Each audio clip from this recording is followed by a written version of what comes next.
Qu'on garde sa robe de mariée, non pour la remettre un jour, comme un talisman, un trophée. Ou parce que tu ne sais qu'en faire, c'était ta plus belle journée, jeune et belle, et dans la tête pleine de projets. Oui.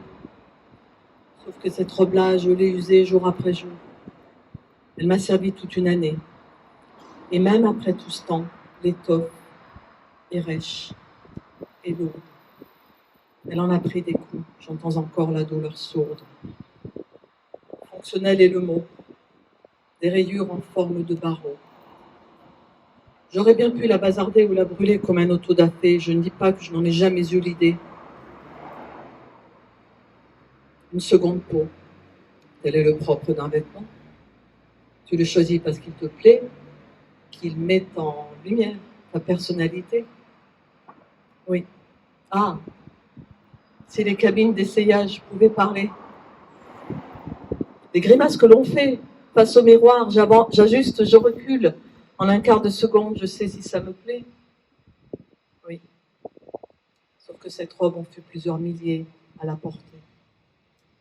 Une seconde peau, mais surtout rien d'autre pour la remplacer. En un quart de seconde, il ne s'agit pas de choix. Nous sortions pour l'appel au milieu de la nuit et les matins à l'aube avant de partir travailler. Ces rayures toutes en rang avaient beau ne faire qu'une, je me suis promise de ne plus jamais emporter. J'ai tout rejeté en bloc. Le vert et le kaki. Mais cette robe-là, c'était plus fort que moi. Transmettre à tout prix. Faire que l'on n'oublie jamais. Et c'est ainsi qu'à plusieurs reprises, elle a retrouvé vie. Je la portais lorsqu'on me décora de la Légion d'honneur.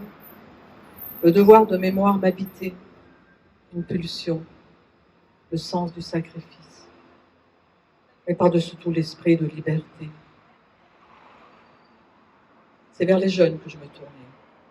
Les témoignages, j'enchaînais et les thèses corrigées.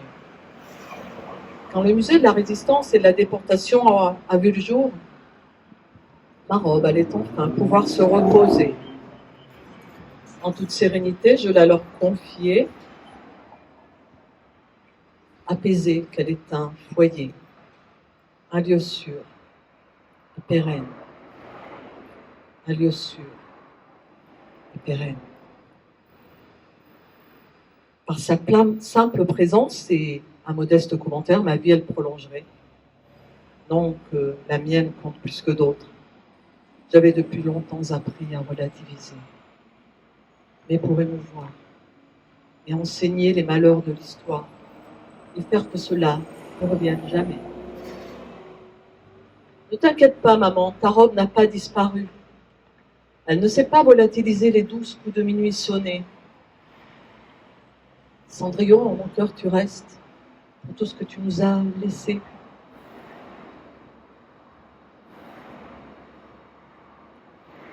Cette soif de liberté, cette joie, cette foi en la vie, cette soif de liberté et de justice existe en chacun de nous, tes enfants. Alors je me joins au combat. Et nous sommes des milliers pour que le musée ne ferme pas. Il renaîtra dans le bonheur et le respect de tous ces objets rassemblés et de l'ordonnateur. Sois en paix.